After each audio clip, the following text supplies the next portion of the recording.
Maybe. Maybe. Maybe not. Okay. You know, do we need to? You're is here, light but the on? red light is not. So, anyway.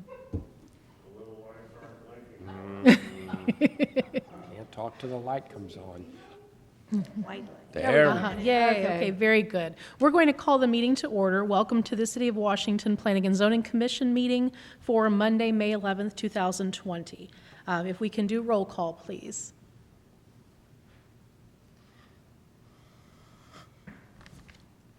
Tony Gokenbach. Mark Hydrich.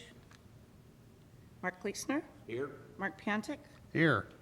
Tom Holtmeyer. Sandy Lucy. Here. John Borgman. Here. Chuck Watson. Here. Samantha Surity Wacker. Here. Carolyn Witt. Here. Salman Maniachi. Here. Hey, if everyone would please rise for the Pledge of Allegiance.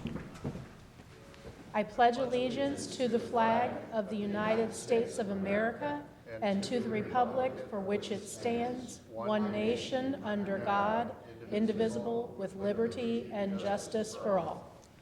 Okay. Item number 2, approval of the minutes from March 9th, 2020. Has everyone had the opportunity to review the minutes of that meeting? Motion to approve. Okay. Is there a second? Second. Okay. All those in favor? Aye. Aye. Any opposed? Okay, so moved, minutes are approved. Moving on then to file number 20-0501. Applicant is requesting to rezone 600 West Front Street from C2 General Commercial to C3 Downtown Commercial.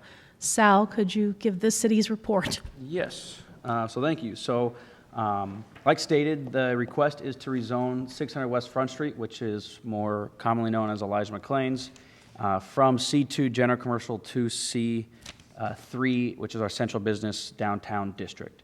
For the surrounding zoning, you can see the property is C2, like we mentioned. That lighter or the darker blue directly to the east is multifamily.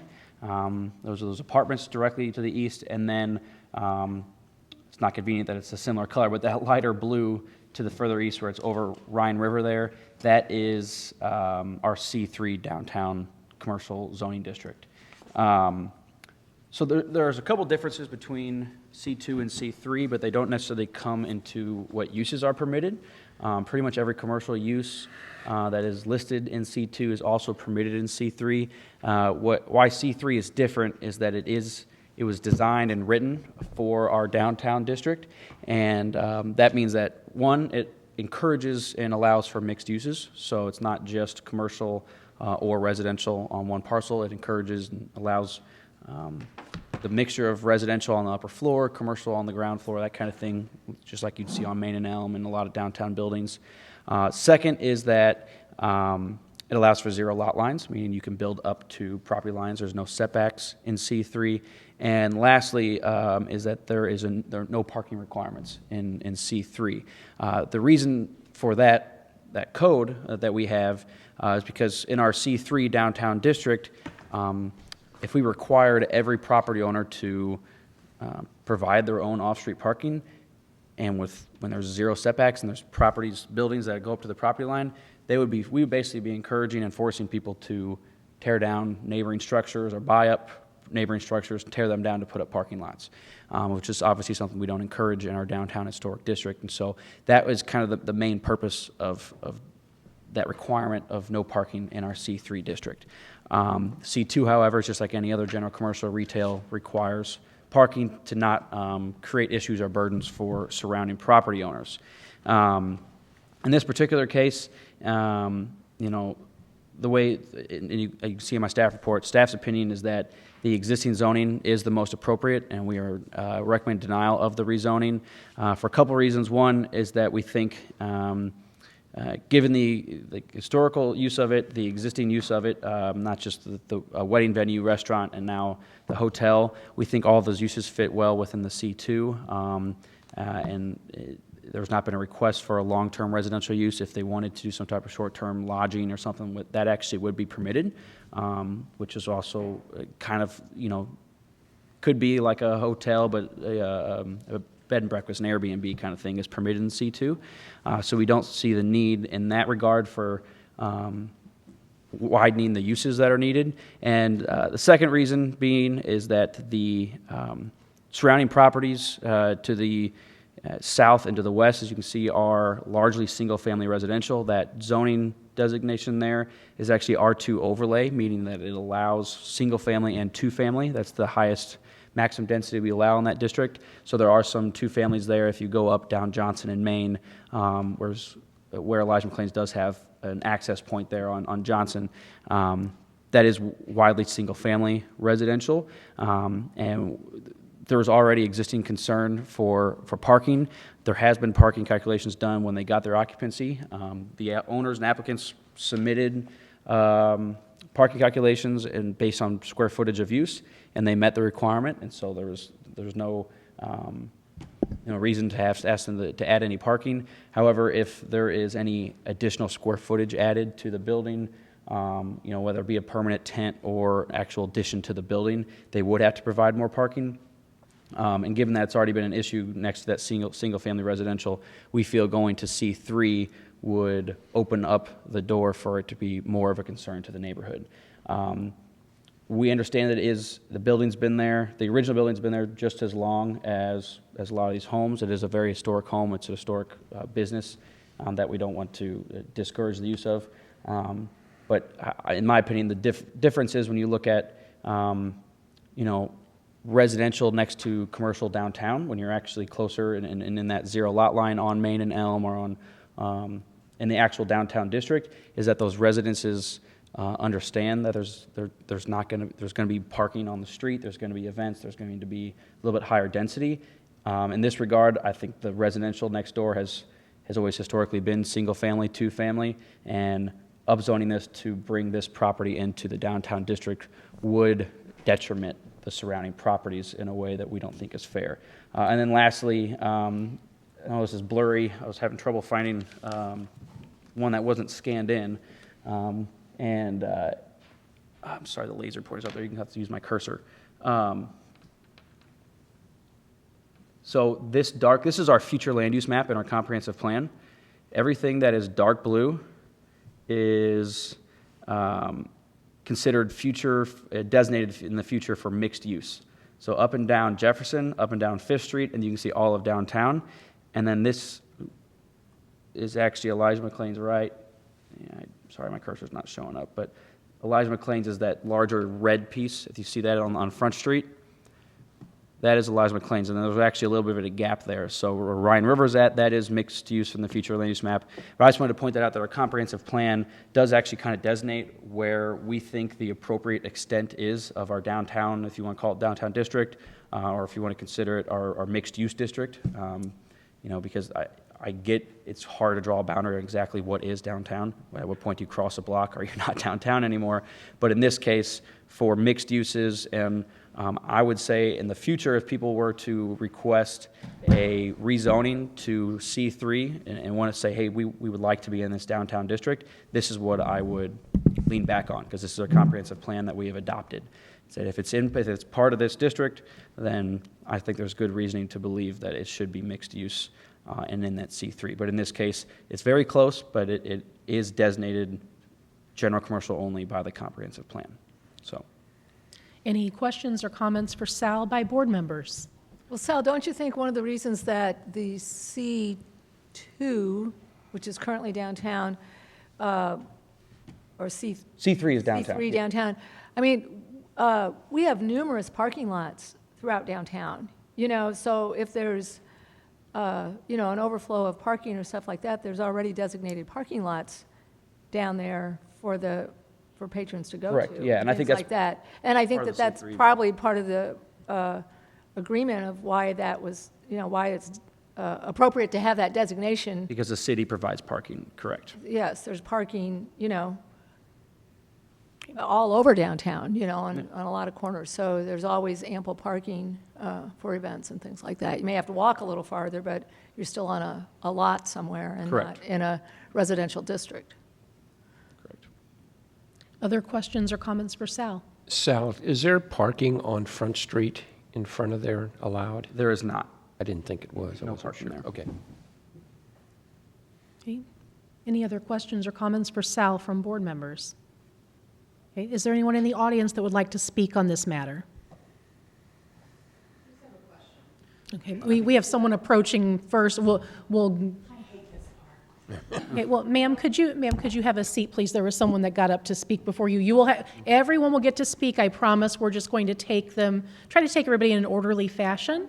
So just bear with me and we'll get to everybody. Good evening. Although I know you, I'm going to ask that you please state your name and business address and state your business. No problem. My name is Mark Vincent. My business address is 4 South Church Street in Union, Missouri. I'm here tonight on behalf of Elijah McLean's, Tony Bouquet, his mother, the owner, and I'm here tonight to present with Cameron Lucan the reasons why. What I think I'll do primarily is explain what we want to do, and then Cameron's going to explain to you how we're going to do it. What we're looking to do is to plan for the future, which is what planning and zoning is. What's the use going to be in the future for this?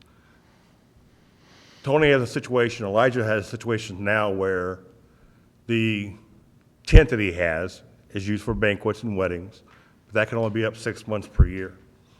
He can put it up, take it down, and he's okay. The type of activity he's doing now is going to be the same activity he's doing in the future. The difference is Tony is looking at possibly expanding.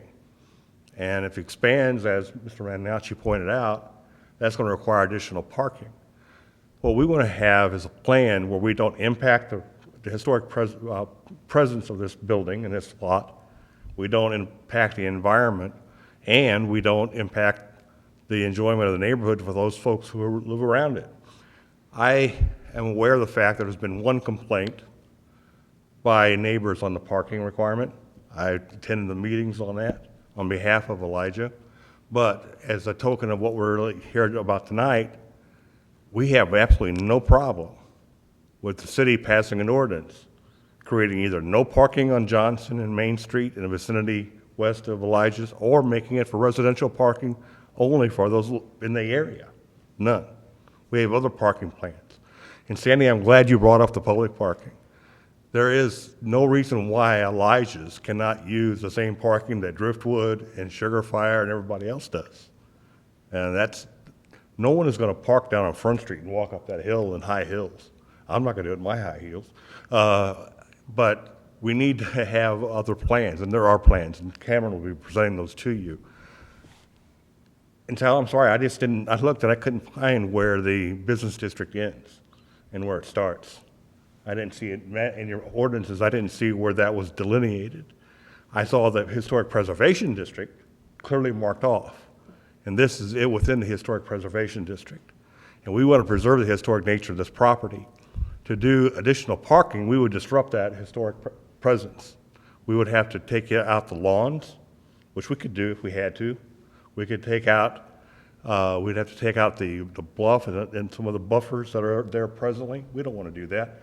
And if we start disturbing the landscaping and the aesthetics of it, we're not only going to be hurting that aspect of it, we'll be hurting the environment by causing more water runoff if we put more hard surface parking lots on the property. That's not what we're about.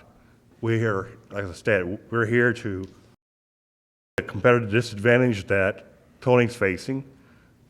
Restaurants down on Front Street have public parking. Well, he can use those public parkings.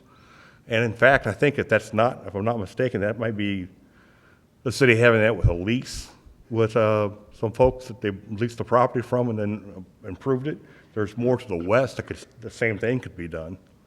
But even at that, even though no more is done, for the type of banquets and facilities that Tony and Elijah's does, is perfect for valet parking with a valet transporting back and forth to the existing parking lots. And to show what we're talking about there, please consider restricting Johnson Avenue to the west and Main Street leading into it from the west to only people from that area to park. Now, as I stated, I've got a lot of experience doing this stuff. I've been doing it for the county. I did it for Franklin County for 28 years. Did it for the city of Union 25 years. Owensville 15 years. I'm doing it right now for Warren County. I've got quite a bit of planning experience and planning and zoning experience. I've written several codes myself. I know what you're dealing with, Sal, I really do. And you'd be congratulated on what you're doing, but when you're talking about stopping a business district right next to a person that wants to come in to a C3 that is mixed use, that is truly better to be next to a residential area than a C2, because you're blending better. So that really doesn't cut the mustard there. Leaving it C2 is really worse than having a mixed use. But leave it at that. I want to turn it over now to Cameron so he can explain in detail how we'd like to proceed with the transformation of this from C2 to C3. There's nothing incompatible with it, but we want to stress before I sit down that the folks who have complained before live to the west. We want to take care of those people. And by doing, we think the city can do that by restricting parking on those streets. And you can make them, as far as we're concerned, either non-parking altogether or parking only for those people that live in that area. Not a problem for us. We don't plan on using those streets. Okay? Cameron? Thank you. Good evening. Good evening. Please state your name and your business address and Yes. tell us what you'd like us to know. Yes, my name is Cameron Lucan with Wunderlich Surveying and Engineering. Business address 512 East Main Union. Here representing Tony McQuett tonight and Elijah McClains. So thank you for having us. I apologize. I didn't anticipate everyone being spread out, so it feels weird for me to talk way behind me. So if you guys have any questions about anything you see up on the slide, I couldn't make it quite big enough to see. So please stop me if I point to something, you have a question about something. Okay, so the purpose is to rezone tonight. A little bit of the history. Dr. Elijah McClain built this residence back in 1839. From what we understand, don't know factually, but we understand it's about one of the 5 oldest buildings in Washington. And I use the term spot zone just for ease of a lack of a better term tonight. Thank you, Mark. So to talk about how it sits in relationship to other zoning districts and C2. And the purpose, thank you. Okay. The purpose is to rezone it from C2 to C3. It's about 2.9 acres. As we're going to find out, it's basically, I think, the largest single parcel on the riverfront. So let's get into kind of the C3 zoning. As Sal alluded to, I just wanted to talk about the intent and purpose of the C3 zoning district. So just real quickly, the purpose of the zoning district is to recognize the city of Washington's most historic and unique area of the city, the downtown area. In this case, when we speak about history, the home was built in 1839. Skip a sentence. In this way, the types of uses in the downtown area, a mixture of residential and commercial, can continue in order to promote the unique characteristics of this area not found anywhere else in the city. And as Sal mentioned, it is near residential and other C3 districts we'll talk about here in a minute. Go back here. So this was kind of unique. I just wanted to look at the history. This is an 1898 plat book I have. And what we're going to find out is if you look at the actual, it's hard for you guys to see in the back, but it actually has Elijah McClain here. This is where the city lake is at. Elijah McClain here. It's got the fairgrounds here just west of High Street. I did not know the fairgrounds were there. And here, this is RES, stands for his residence that he built, and that still exists today, obviously, is Elijah McClain's. So you zoom in a little bit tighter. This is just a vicinity map when Mark was alluding to Johnson Street in Maine. I'm sure you guys all know where that's at, but any of those who don't, Front's on the north, Stafford is on the east. We'll be speaking about that in a minute. Johnson's on the west, and then West Main's to the west of that, intersecting Johnson. There it is. The property is highlighted in blue. So one of the things Mark alluded to a while ago was the Washington Historic Preservation Map. This is something that I think is in the comp plan. I don't know where we got this at, to be honest with you. But this is basically, I guess, a product of discussing where the historic area in Washington's at. And as you can see, you've got the areas in blue, the areas in red, the outlined area in green. That's Elijah McClain's, the area in orange, right here up in the upper left. So it's identified as it should be as part of the historic preservation area. You were saying? It's because it's in the historic area, it means that if you were going to do some renovations or some things, it's those properties that come before historic Correct. preservation? Isn't that what the boundaries were set for? Yeah, so Cameron, if you want to go back real quick, so there's different maps on there, there's different districts, so anything hashed in color means it is a nationally registered historic district that qualifies, it has enough, what they're calling contributing buildings, and that's the ones that are hashed, they're individual districts. The green is what we consider the design review area that covers more of downtown. That as a whole, because it's really big, you have to have a lot of contributing buildings, did not qualify, I think in 2006, the last time we had a survey of that, did not qualify as a historic district by itself, but the city still passed it as, you can see, it's the Historic Preservation Design Review Area, meaning everything in that district is considered in the historic district, but is not on the national register. It still has to go through local preservation review, just not anything with historic tax credits or anything nationally So recognized. would Elijah McLean be on the It actually National Register? It would not, because it's been altered too many times. It actually used to be a brick house, from what I was told, and it's the plantation style. It's beyond, it's been altered too much. Okay. So that's kind of to clarify why it's a historic district. Yeah. Gotcha, gotcha. Those are the properties that come before the review board, the historic preservation. that Gotcha. Every other month. Correct. So, Okay. So back again to the zoning component of things now. So this is a snapshot of your zoning ordinance or zoning map that is kind of pretty zoomed in here. As you can see, there's the property, Johnson, Stafford front. So the area that's red, highlighted in blue, that is the area that's zoned currently C2. And when we obviously proposing it C3, we're in pretty close proximity to existing C3, about a half block away to the east there. And when we look at where this lays at in respect to other C2, it jumped out at us as like, well, why is it not C3? Because it's closest to C3. So when we kind of investigated things, we look along the riverfront, we go from R3 on the very east to a C3 area, to an M1 area, to a C1 area, to a C3, to an R3, to a C2, back to an R2 overlay. And the closest C3 area we could find was about 6 blocks south, and you can see this. That's I think it's the car wash across from Washington Lumber there at the intersection is where that's at. So it's pretty. Distillery. It's now a distillery? Okay. Didn't know that. So it's the distillery is where it's at. So we just noticed that it seemed like we didn't really understand maybe why it was C2. It seemed like it would be better as C3, but we'll get into that. So there again, we kind of zoomed in and looked to see what Front Street was all about, and we looked at the parcels on the riverfront. So these are parcels that all Front Street. When we looked at them, there's about 104 parcels there, and there was one C2 parcel, and that was us. That's a subject property bequests, or Elijah McLean's. And so it just to give you an idea of what we're looking at here. So this was something that I didn't understand a little bit, Sal, about, and it's just, I know you write those review letters pretty quickly.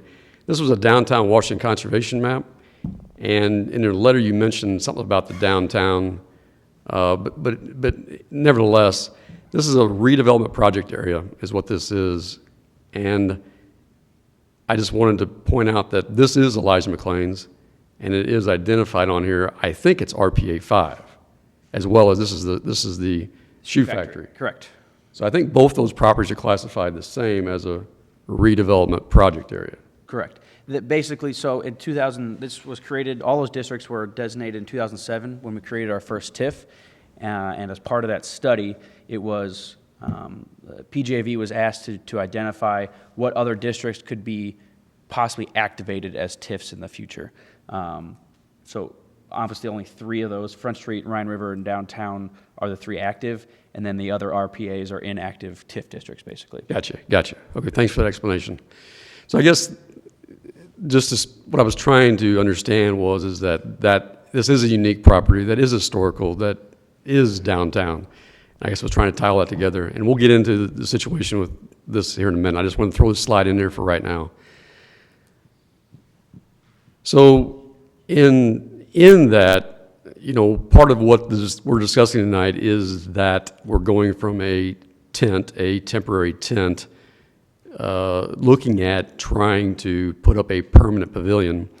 So I asked myself the question, is it historical, is it proper to put a new building in a C3 district that's supposed to be historical? And I guess here's an example, and there's further examples to the west of here where this is a picture of Sugar Fire, that where we've got a newer building in a C3 district that's made to look old. So I just wanted to show there again, there's Sugar Fire, Driftwood, and the Rhine River development that Sal just mentioned, to the proximity of that to us. So moving on from there, as Mark alluded to, as we know, there's a great concern for what about this parking situation? When you go from a tent to a permanent pavilion, what is this parking going to look like? This is a little bit confusing, probably for the guys in the back of the room also. But this is Stafford Street. This is on the east side of the existing facility. This is the driveway that runs into the southeast corner of Elijah McLean's. You're looking south. So you're looking south on this. And what I wanted to show here is that basically the street's vacant. This is a Google image that they drove by. I think it was 2018 or 19, something like that. There's cars parked on both sides of the street. So what we're thinking about, what we're considering is that what if we just said, hey, we can park cars on this side of the street and on this side of the street.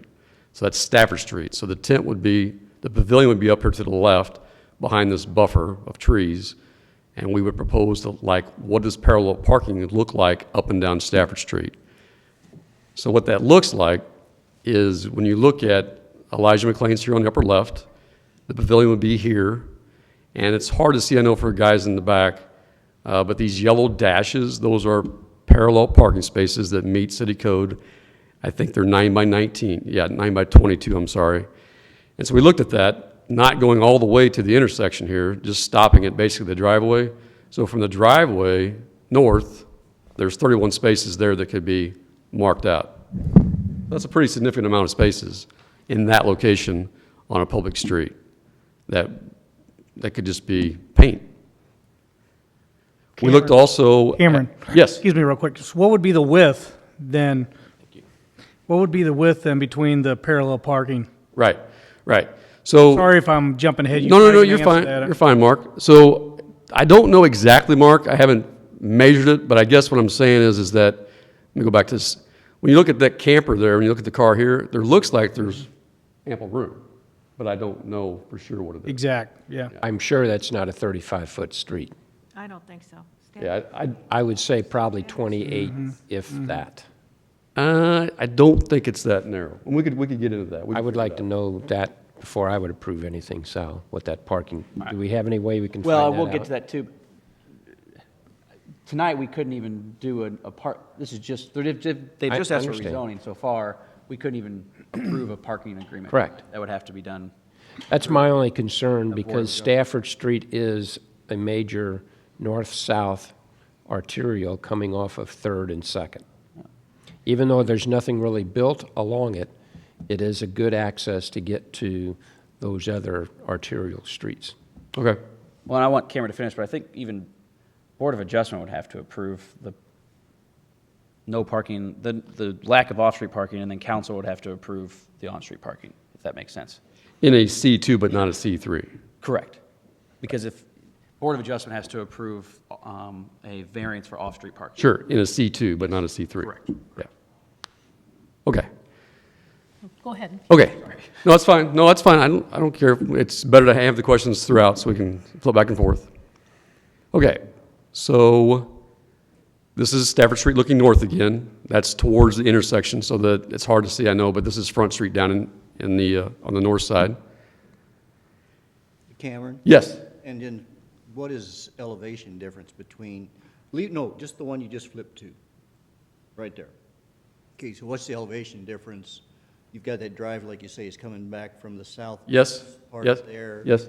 And all that on the back part of, or the south end of all your parking and stuff like that. What is, with all that trees there, you can't really see, what is the elevation difference between by the building and the street right up in there? Yeah, Chuck, I don't have any. Approximate? I would say from this space to the tent site is probably around 10, 12 feet Okay. vertically.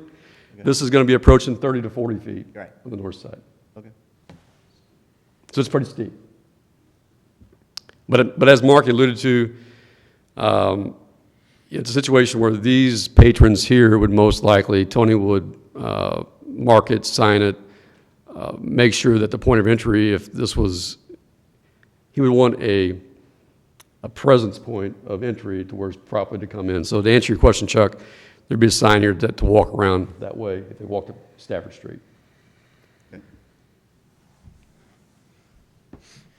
Okay. Cameron, may Yes. I ask a question, though? If you're going to walk everybody from Front Street south on Stafford to that entry point with no sidewalks, then those people would be walking in the street, correct? Yes. Okay. Yeah. Unless we put sidewalks there, but, okay. A whole different parable. You said it, I didn't. So back to this downtown Washington conservation map. As Sal was talking about, this was the area that I guess was a PGAV looked at for the TIFs back in 2007. So that's basically, and correct me if I'm wrong, Sal, but these are areas that the city looks at participating in different types of financing Correct. for things. And I don't know 100% for sure, and some of you in this room would know better than I did, but like Sal alluded to, this Ryan River area here in pink, that is an active TIF, I think. Correct, yep. And at some point with that, what was done there was, this is Ryan River here. There was, I think, the city entered into a lease agreement, and some kind of way, the parking got built on. Union Pacific. Yeah. Yes. Right. That was part of the agreement, the development agreement with Rhine River. Right. So I guess what else's question, like Sandy alluded to, there's plenty of parking downtown. If a body deemed there wasn't enough parking downtown to serve or something, this is another area here. This is Elijah McLean's. As you can go down there and see, this parking lot is basically stubbed, and there's a black fence around it right now, and I assume it was laid out for more parking. I don't know that. It appears to me that you could put more parking there. I think it's I think it's property that's owned by the railroad, and Yeah. it was we were required to fence it. Yes. Who said yes? We were Yeah, I'm required to agreeing with the fence it because we do not own that property, and to keep people off of the railroad right-of-way or whatever, or something Yeah. like that. It had something to do with that. And I think it was stubbed for if we ever wanted to expand on that, but we have not leased that portion from. Sure. Right. Right. But I guess backing up a step, that was, I guess, my point of this is evidentiary that, hey, this is a potential redevelopment area project. And just like this was teamed with or whatever to build that parking, this would be a candidate for the same thing, perhaps. Just a discussion item.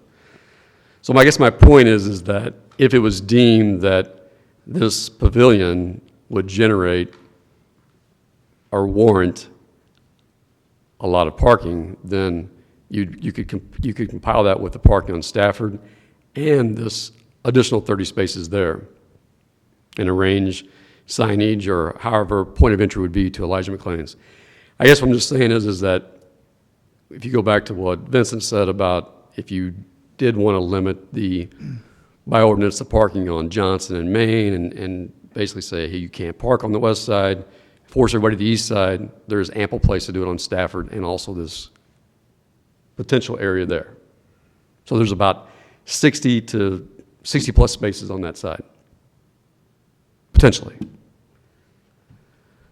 So with that being said, I'm going to conclude and let somebody else speak, because you guys are probably tired of listening to me. So in conclusion, we're talking about rezoning C2 to C3. It's somewhat spot zone.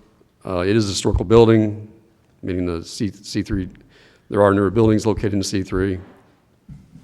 And I'll leave you with this. Does anybody have any questions before I step away from the podium? Okay, any questions for Cameron? Okay. Why don't we do this? Maybe let's let some of the people in the audience make comments, and then if we have questions, we'll bring you back up. Cameron, would that work? Yes, yes. Okay, why don't we do that? Because I know Hey, there's Gina. lots of people in the audience that want to speak. So we'll do it that way.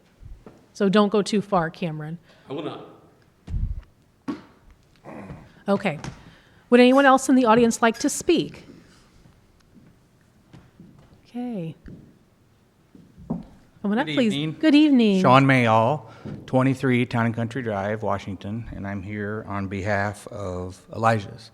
First of all, I'd like to start by saying how excited I am. The guys, ladies and gentlemen, the last couple years, this riverfront development in downtown Washington is just absolutely amazing. I mean, it looks absolutely fantastic, and what's going on around here is just absolutely amazing. I'm very proud of it. It's taken a lot of work from investors and developers and planning and zoning and city council and a lot of effort to make things look really, really good around here. When I drive around here in the evenings, it just very, very proud of what's going on. And I say it's been a group effort and taken a lot of people to make that happen. So kudos to everybody that makes that happen. And I think that's just another extension of why we're here this evening is, we want to keep moving this development and making that riverfront property look amazing. And, when I look at the C3 zoning, the first sentence in there is, the purpose of this zoning district is to recognize the city of Washington's most historic and unique area in the city and the downtown area. I don't know how that would not fit within Elijah's. Elijah's being, one of the oldest of 5 structures in the city of Washington. And I think what's going on down there, it's just amazing. That building, obviously, as we all know, is set for a few years. It's been something that's set there and it's been run down. And it's really a unique piece of property, and I don't know that you'll find another unique piece just like it.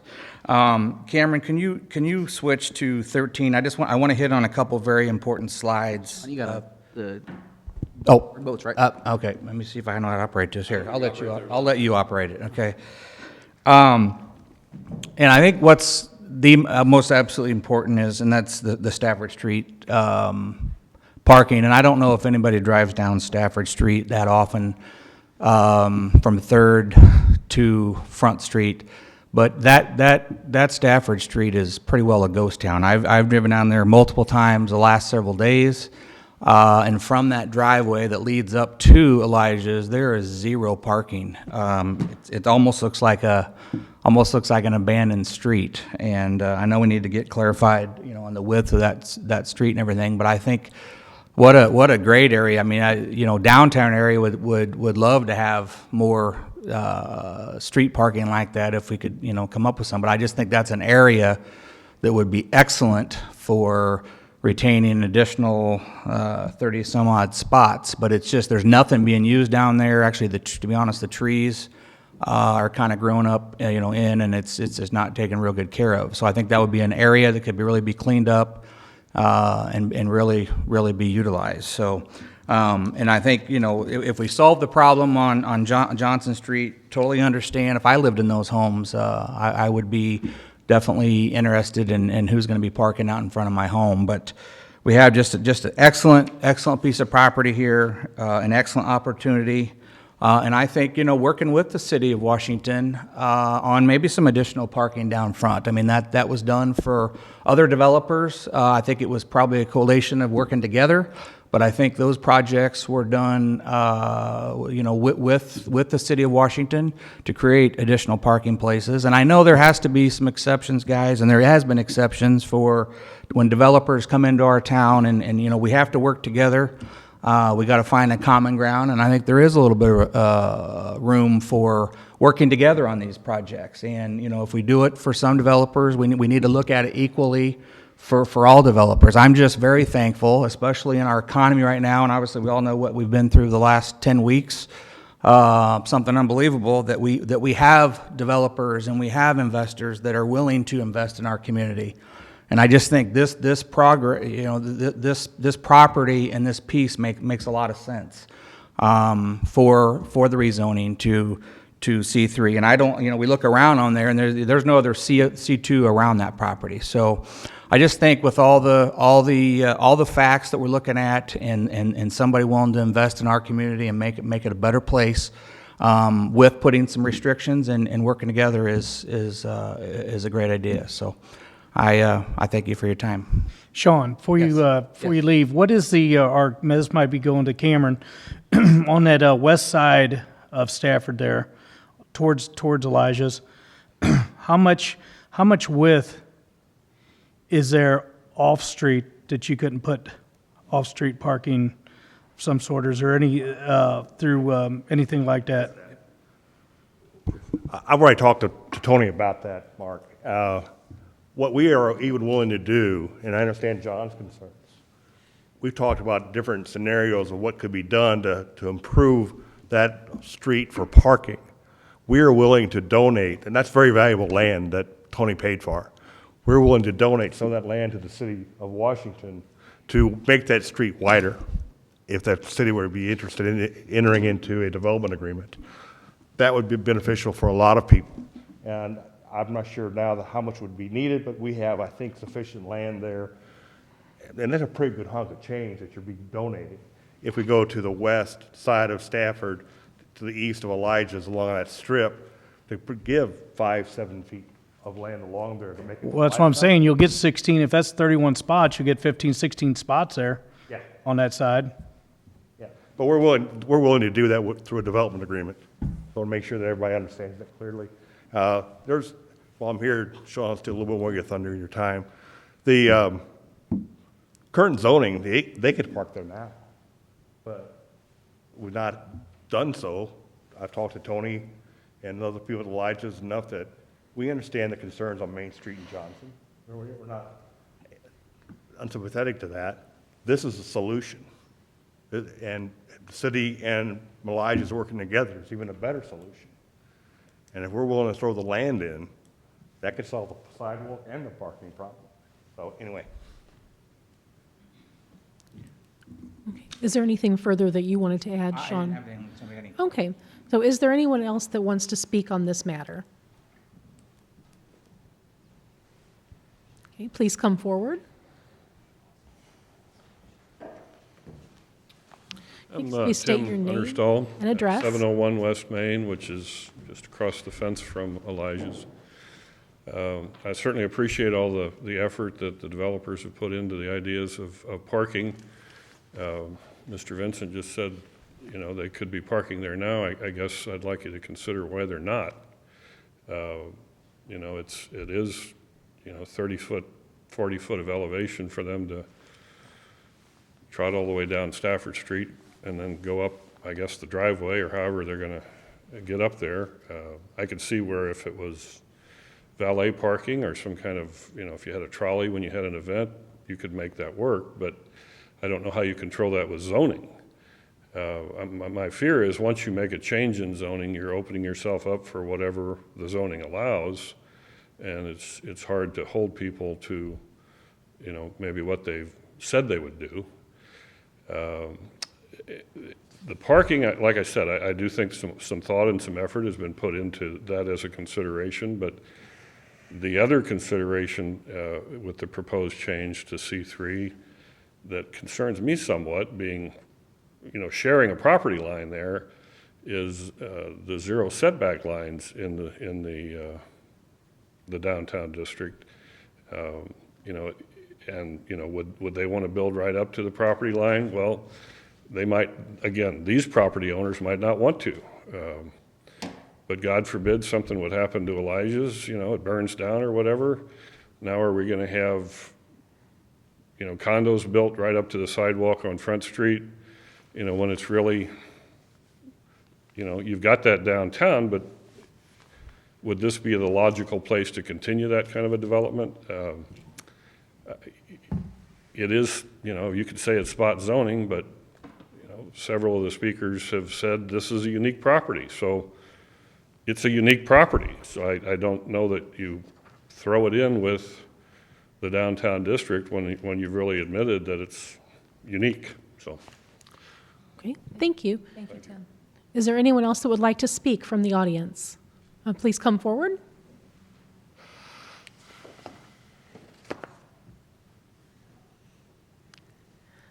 Hi, I'm Karen Parham, and I live at 111 Johnson Street.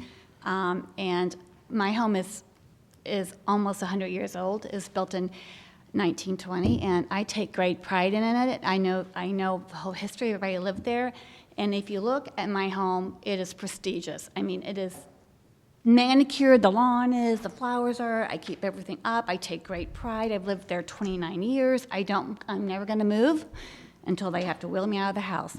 So, you know, I am fighting for our neighborhood because when we bought the house, it was a restaurant, okay? No problems. Several owners, several managers have taken over the years. We've never had a problem with Elijah McLean's neighbors. We've always welcomed them into the neighborhood. They've always received us very well and have treated us very well. We've always had wonderful communication. Not so this time.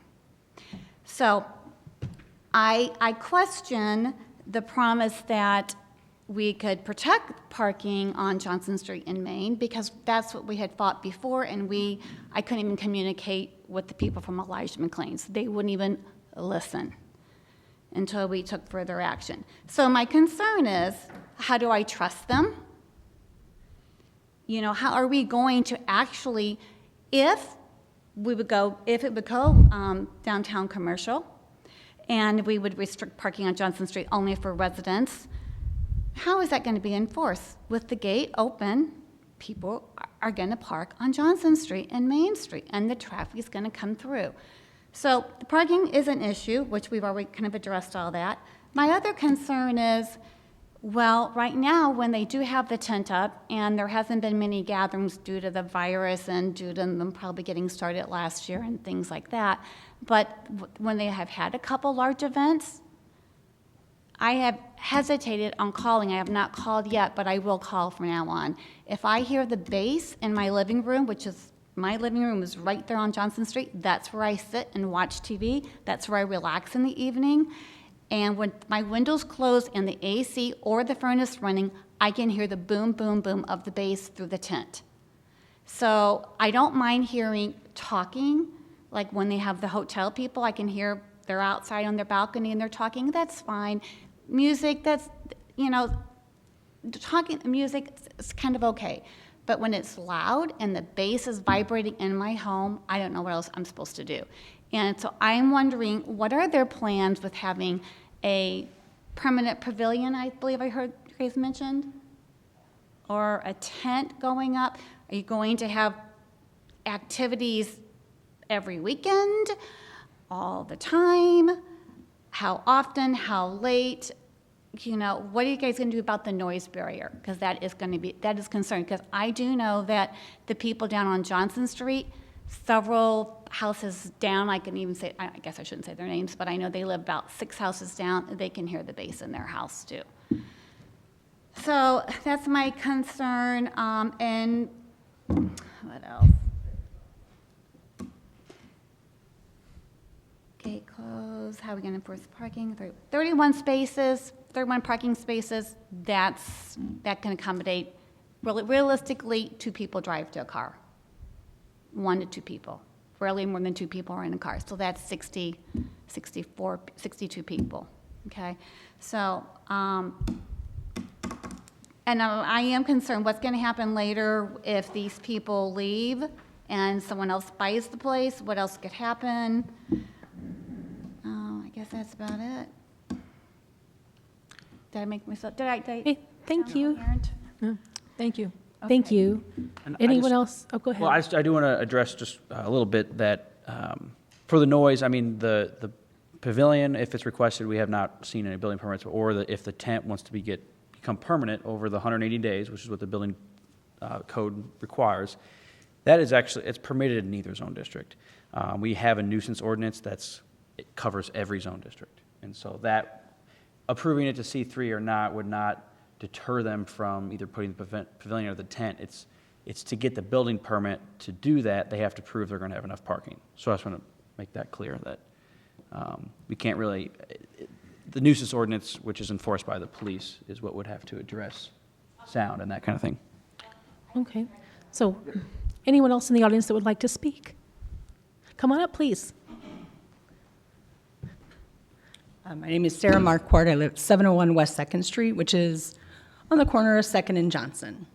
So my question would be, same as Karen's, is how do you keep people from parking on Johnson Street when the gate is open? How many people will the tent accommodate?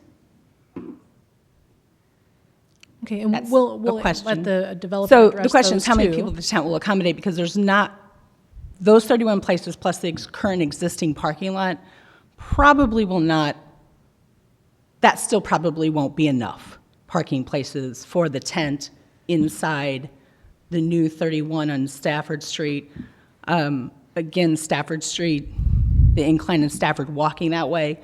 I don't see how you're going to stop people from parking on Johnson or parking on Main.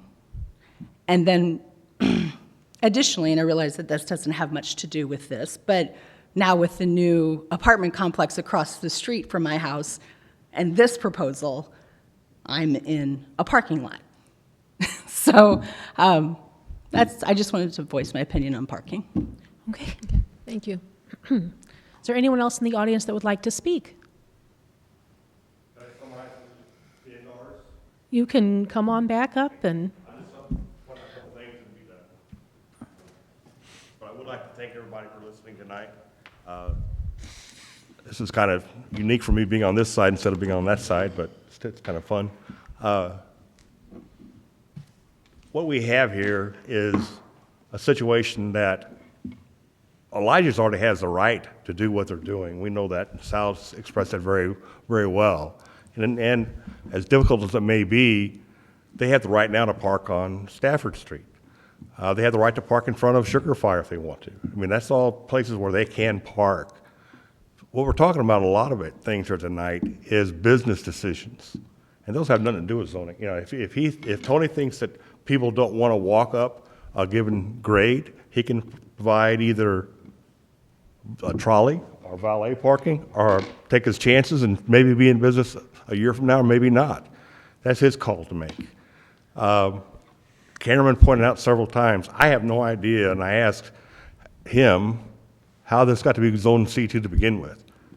If you look at it from a planning perspective, from the west side of Elijah's all the way down at least through the landing and on down to Louis, probably, that should all be zoned the same like you showed your map. You just stopped it a little too short. There's no reason why, since the city considers it a historic area and Tony's plans had to be reviewed by the committee, as we know it's not on the historical registration, we know that. It doesn't qualify for the main reason that everybody pointed out. But it's still viewed as the city as a historic building. So it's kind of a no man's land. It isn't for national, but it is for city. And so it's part of that area. And it doesn't make any sense to have this property zoned C2. It makes absolutely none. As far as enforcing the parking with what we're suggesting, and we're trying to throw out ideas and suggestions. There are ways that they could give tags, stickers to a designated area if they wanted to enforce it. If they said, okay, these cars can have permission to park on Main Street or Johnson Street. If you don't have that sticker on there, you can't park there. As far as the gesture to contribute land to help develop Stafford Street, that is something that I don't think has ever been discussed before, but we're willing to do it. And I think that's a very good gesture on the part of Elijah's and Tony Paquette. That's a solution to a lot of this. If it's too steep, just because you have parking spaces doesn't mean that I'm going to be able to walk up that. If I'm going to go to Tony's Banquets, I want him to pick me up in a valet car or a trolley. I'm not going to walk up that hill. But the place, the valet people can park their cars there. That's what we're getting at. And so some of those are business decisions.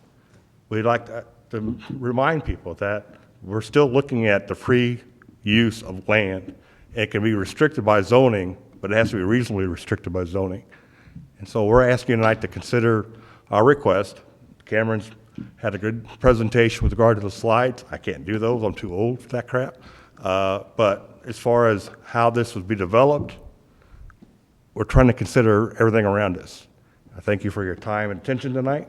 I think Sal did a good job at his expression, but I think the two reasons that he gave really a little suspect. We're trying to solve the one on the parking to the west, and there is no business district per se. We think we're part of the downtown area, and that whole area should be zoned C3 to include the apartment complex between Rhineland Development and where Elijah's is. That's what makes sense. So thank you. Thank you. Would you like to come back up and speak? And again, state your name again, please. Karen Parham. Okay. Elijah McClain is nestled into a residential area.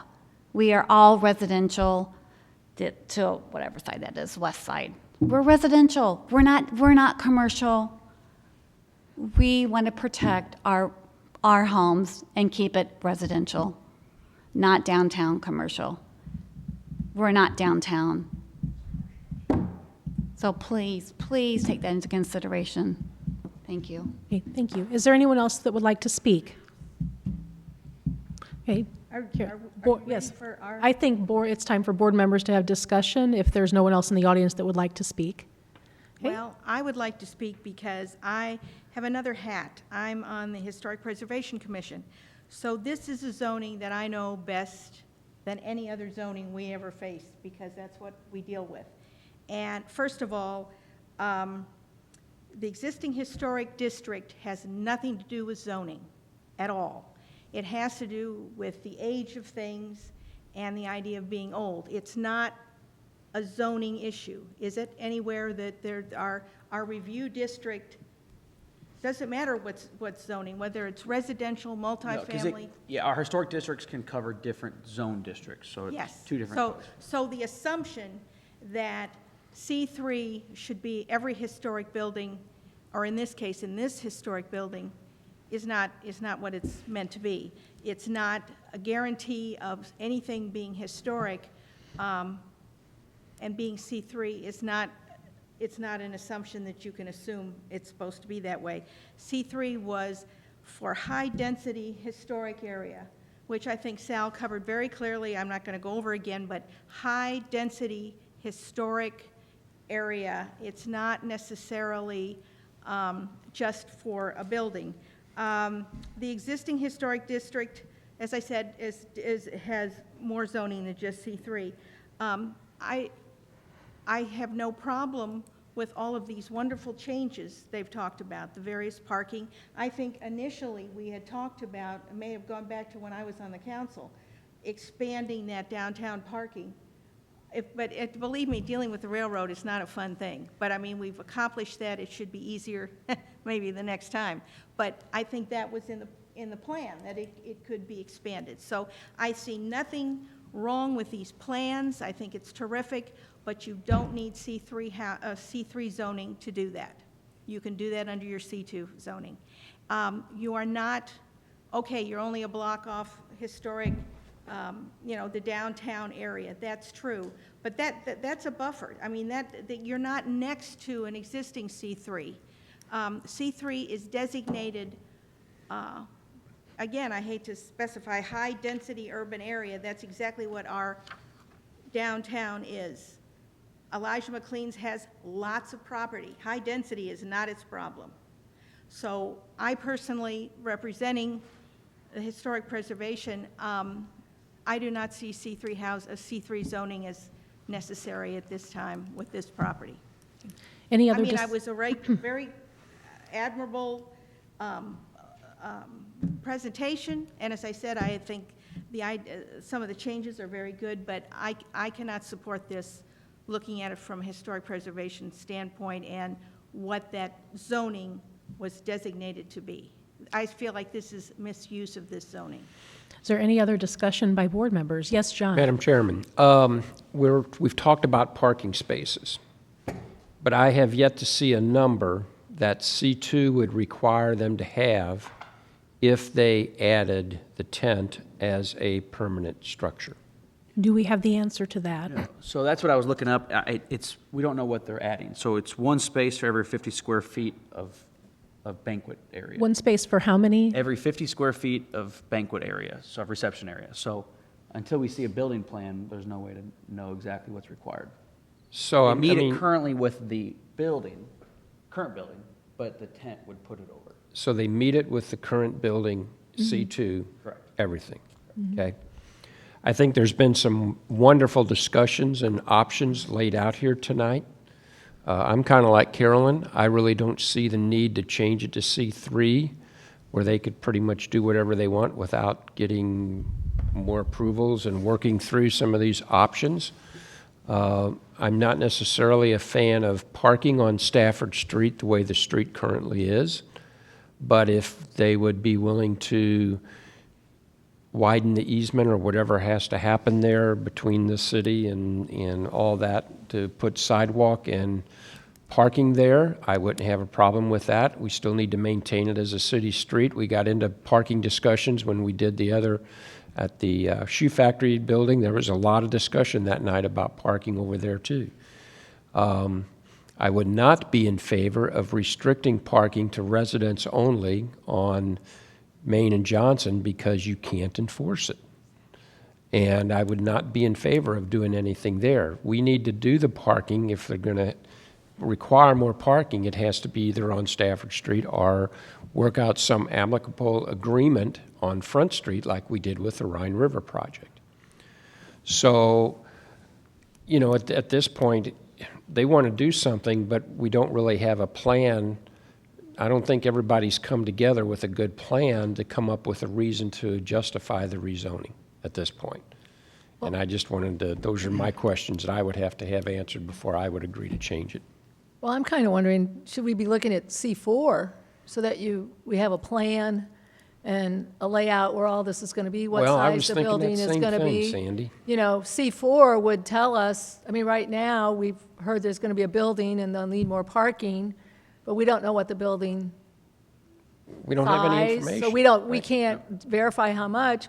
Maybe what they should be asking for is C4 and bring forth their entire development plan of what they want to do, and that way we would feel more comfortable as a zoning board, Which is what the shoe factory did. which is what the shoe Correct. factory did. They came And forth so- with a plan. So having said that, let me give the developer an opportunity here. We're about to take a vote in some manner. Should you desire to table this request, Mr. Vincent, Mr. Vincent? Can I have your attention for a moment? What I was going to put forth is, given that the option of C4 has come up, I would like to offer the opportunity to table this matter and not vote this evening, if you would like to have an opportunity to review a C4 and whether that would be appropriate. So I'll clarify a little bit. And it used to be called C4 up until 2017, and now Right. so if you look in It's the a code. planned commercial. Yeah, if you look in the code, it'd be PDC, and it requires a development plan to be submitted up front with the rezoning, and that's reviewed, and then that way it's specific to this property. Even if it's future owners, you have to follow that plan. That's how it works.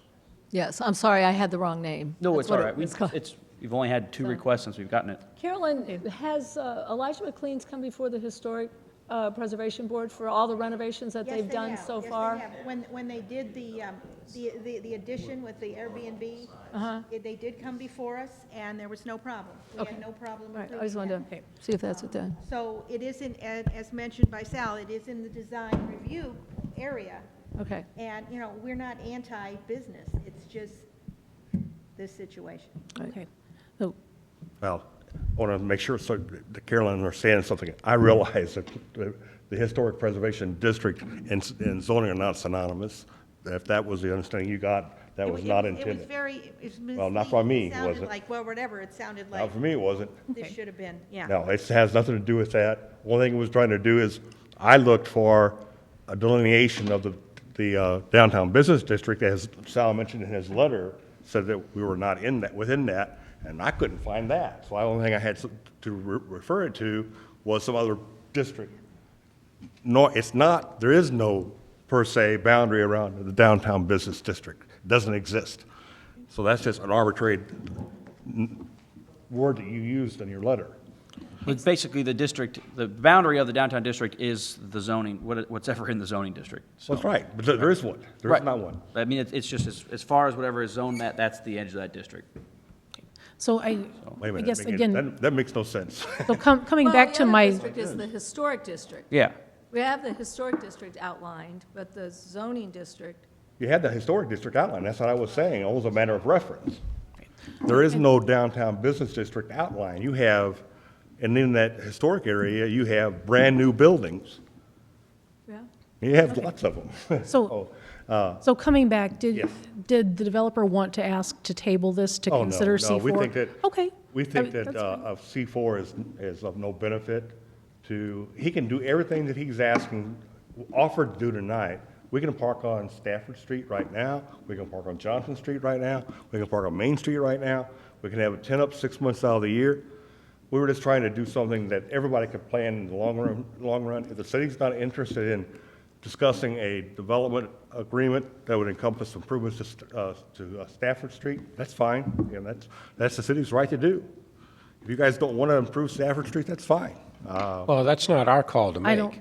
What's that? That's not our call to make, and Right. we're not, that doesn't make any That- difference. That's not the forum for this. No. It's just not the I forum. understand that, folks. I know more about government than you guys do.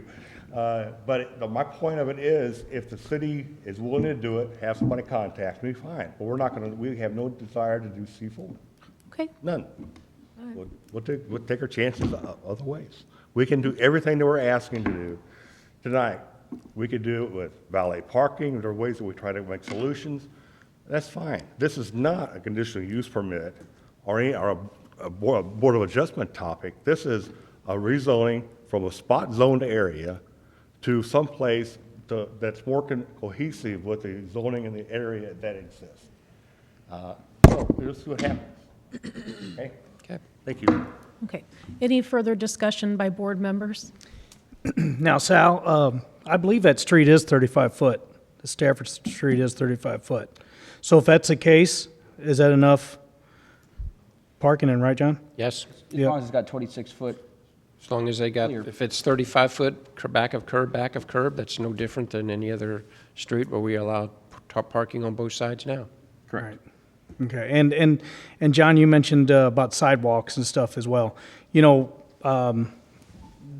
that's fine and dandy in a perfect world, but I know when we came up with this agreement with the shoe factory and everything, we didn't make sure there was sidewalks all around there for the people to walk on. Right. No, I agree. It was just, I wanted to Yeah. make a point that people are going to be walking in the street, and Right, right. so, yeah, not a problem. But that street is 35 foot. It is, okay. Okay.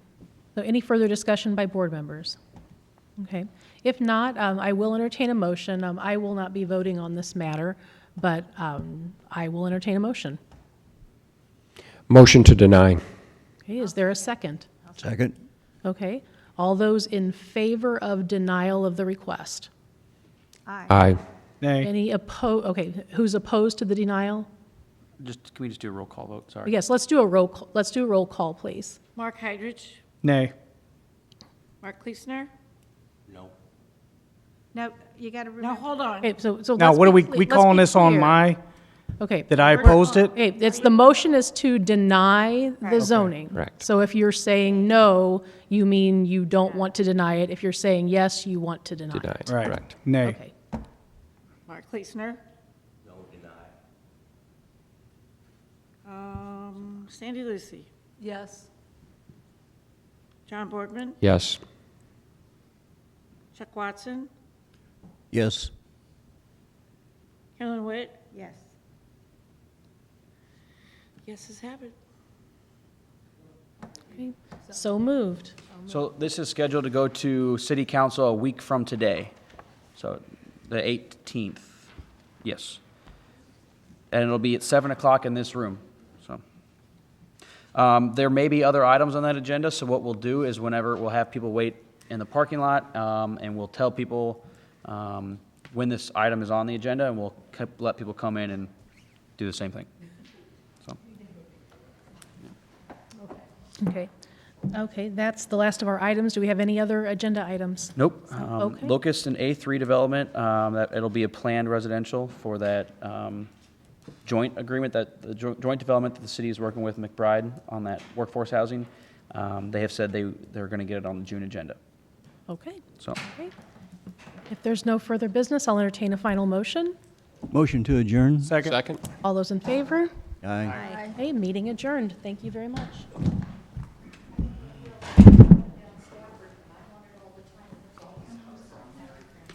Thank you, I appreciate that. I hope I didn't sound too rabid. I'm sorry, I didn't know. No, it's all right. I figured she knew a lot. No, Mark, was I too rabid? Was I too rabid? Oh, really? Okay.